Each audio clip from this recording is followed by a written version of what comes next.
I'm Joe Catalano with an AM Quincy news update for Tuesday, August 18th. Well, a second crash involving a car and a motorcycle in Quincy is under investigation. Police say it happened on Washington Street just before the Fore River Bridge Rotary on Sunday, shortly after noontime in Quincy Point. The operator of the motorcycle suffered very serious injuries and was rushed to the hospital. The motor vehicle operator suffered minor injuries. The crash is still under investigation. Last Saturday afternoon, a crash between a motorcycle and a car on East Quantum Street in North Quincy also left that motorcycle operator with serious injuries. That crash is also under investigation by the Quincy Police Crash Reconstruction Team. Police in Cohasset are investigating the death of a man found unresponsive on a hiking trail. Officers and fire crews responded to Whitney Woods after receiving a 911 call about 10:30 yesterday morning. The caller reported finding the person on a remote trail in the park. Emergency responders hiked about 1.5 miles over rugged terrain to find an injured man in his early 70s. He was pronounced dead at the scene. Police used 2 off-road vehicles to bring personnel and equipment, and officers later assisted personnel from the Office of the Chief Medical Examiner of Massachusetts to remove the man from the woods. Authorities closed off part of the woods for several hours as the scene was processed.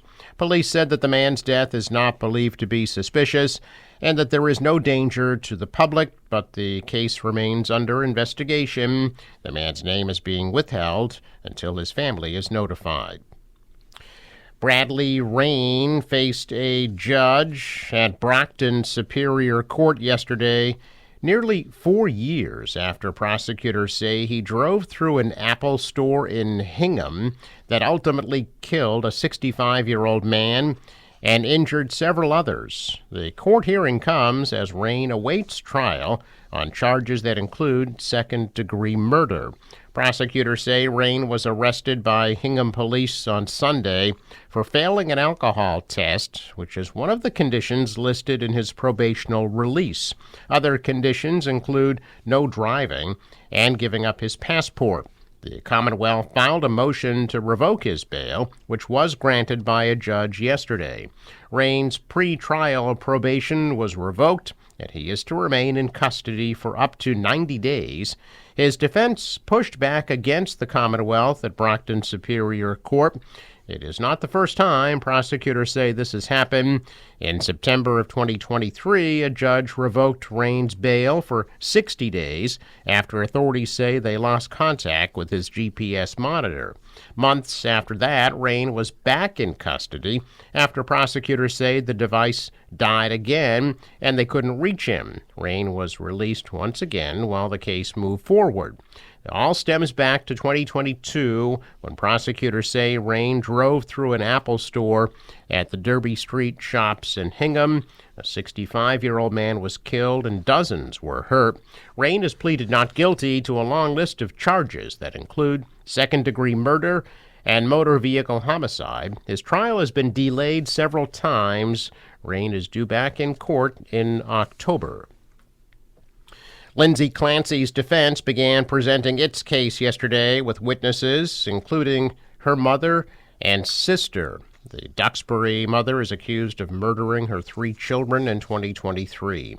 Lindsay Clancy's mother, Paula Musgrove, fought through tears as she told the jury she loved her grandchildren with all her heart, and she described her daughter as a loving mother who would do anything for her children.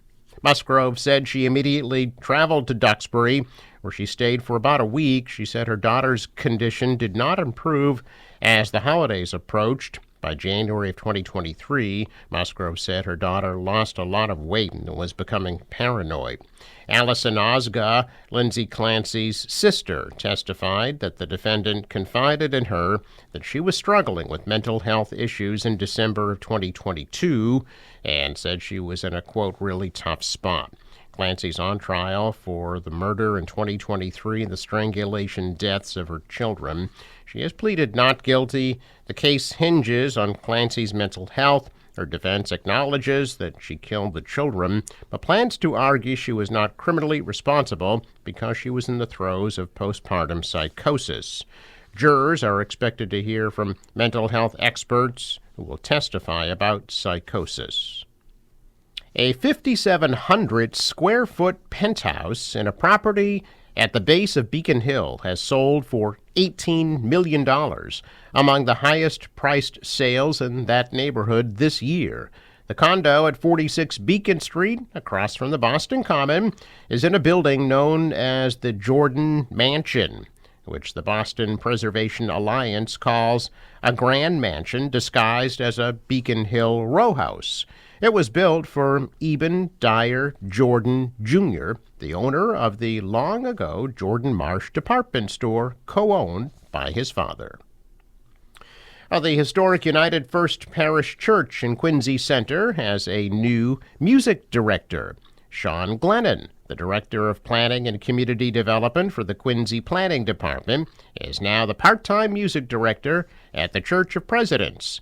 In a statement, Glennon said he is humbled and honored to accept the position at the church that is home to the tombs of Presidents John and John Quincy Adams and their wives, and also where the Reverend John Hancock, the father of the patriot John Hancock, served as minister.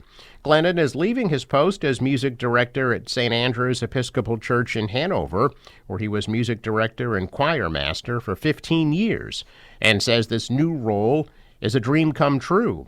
Glennon is also a member of the Quincy Lions Club, a troop leader for Cub Scout Pack 6, and a volunteer for the Quincy Band Boosters.